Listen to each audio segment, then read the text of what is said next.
یہ اسرائیلی پروڈکٹ ہے، یہ خون ہے، فتوا بھی ہے، حرام بھی ہے شراب کی طرح. کیوں لایا؟ اب پیسے خرچ ہو گئے ہیں تو کیا کرے، اب پینا پڑتا ہے. شرم نہیں آتی ہے اور یہ کہتے ہوئے پیتے ہیں. پھر شراب بھی اگر کوئی گھر میں لائے، کہو کہ یہ اسراف ہو گیا، شراب بھی پیو. حرام تو حرام، ہر چیز حرام ہے. جب ہمارے فقہا نے، مجتہدین نے کہ آپ، میں خواتین سے، میں دوستوں سے، میں جوانوں سے 10 بس گزارش کروں گا، خبردار ان کے پروڈکٹ جتنے ہیں اسرائیل کے، کیونکہ یہودیوں کا جو ہے نا زیادہ جو ہے نا ان کی جان سود کے اندر ہے. جتنا مالی نقصان پہنچاؤ ان کی موت ہے. یہ ذلیل ہوں گے، یہ خوار ہوں گے. تھوڑی سی رکاوٹ ہو گئی ہے، ان کی چیخیں نکلی ہیں. آپ سے 10 بس گزارش ہے، آج کے بعد وہ رہبر کے ساتھ، وہ رہبر کا نہیں ہے، میں کہوں گا وہ پھر اسرائیلیوں کا ہے، پھر وہ یہودیوں کا ہے جو اسرائیل پروڈکٹ سے جو استفادہ کرتا ہے، جو ملک پیک پیتا ہے، جو ڈیو پیتا ہے، اور جو وہ ڈرنکس پیتا ہے جو خود یہودی نہیں پیتے ہیں اور ہمیں دیتے ہیں، اور ان کو ہم فائدہ پہنچاتے ہیں. پیپسی، کوکولا، قسم قسم کی یہ چیزیں، لیس. اور آپ کو پتا ہے، آپ کو سب جانتے ہیں اس وقت سوشل میڈیا میں ان کے پروڈکٹس کے بارے میں باقاعدہ لکھا ہوا کوئی کون کون سا پروڈکٹ ہے، اور آپ اسے استفادہ کرتے ہیں. یہ حرام ہے. یہ کبھی بھی مومن نہیں ہے، یہ کبھی حیدر کرار کا ماننے والا نہیں ہے، یہ اہل مودت ہو ہی نہیں سکتا. کہ اتنی بات بھی یار اپنے آپ کو روک. ویسے بھی وہ نقصان دہ ہے. کولڈ ڈرنک آپ کو پتا ہے ویسے بھی نقصان دہ ہے. نہ پیے تو کیا ہوتا ہے، نہ لے تو کیا ہوتا ہے.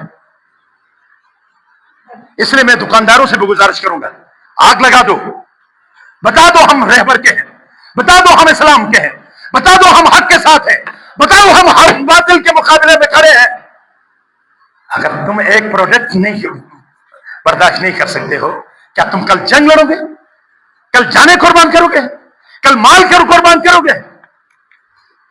تمہارے دسترخوان یہودیوں کے پروڈکٹ سے سجے ہوئے ہو اور آپ اپنے آپ کو مومن کہلاتے ہیں، اپنے آپ کو آزادار کہلاتے ہیں، اپنے آپ کو علی کے پیروکار کہلاتے ہیں. لعنت ہو ایسے پیروکاروں پر، لعنت ہو ایسے آزاداروں پر.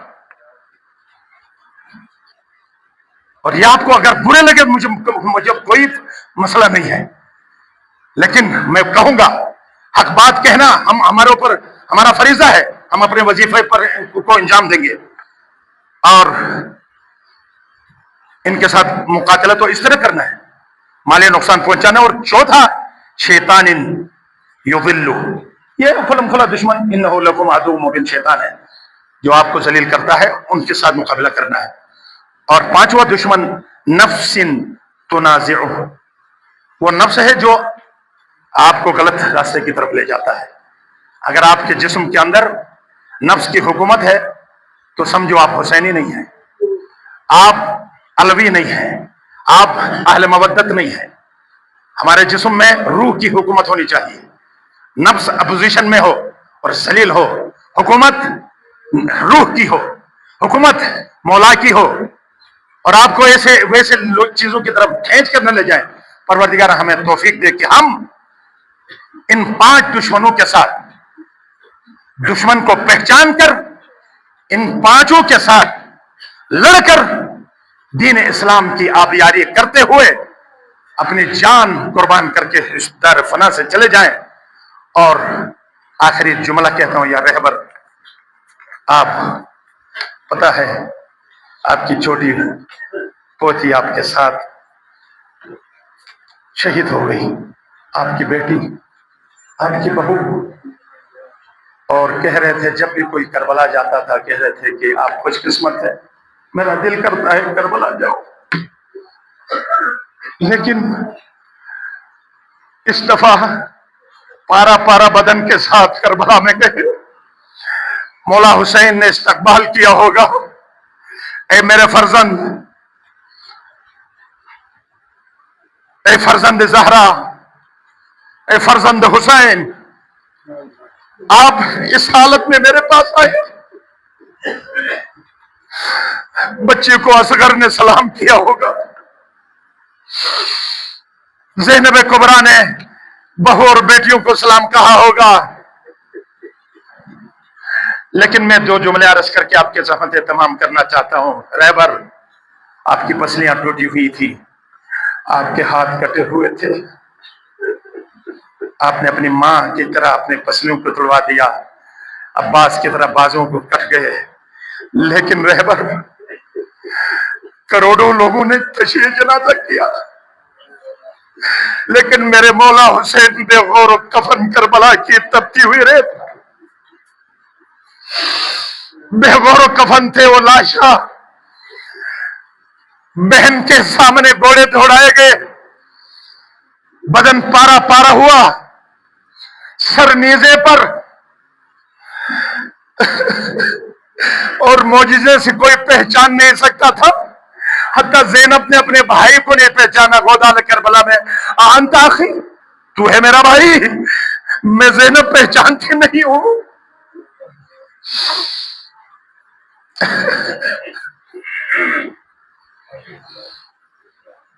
بس اے رہبر عزیز، میں واسطہ دیتا ہوں حسین علیہ السلام کا، اس بدن پارا پارا شدہ کا واسطہ، کہ آج آپ شب جمعہ کو امام رضا کے جوار میں دفن ہوئے، لیکن آپ کے امام حسن کو جب حرم میں دفن کرنے کے لیے لے گئے تو تیروں سے جنازے پر تیر لگے. میں کہنا چاہتا ہوں، جب تیر لگے تھے نا، واپس جنازہ گھر آیا. زینب کبریٰ ام کلثوم اپنے بھیا کے جنازے سے تیر نکالتے ہوئے رو رہے تھے.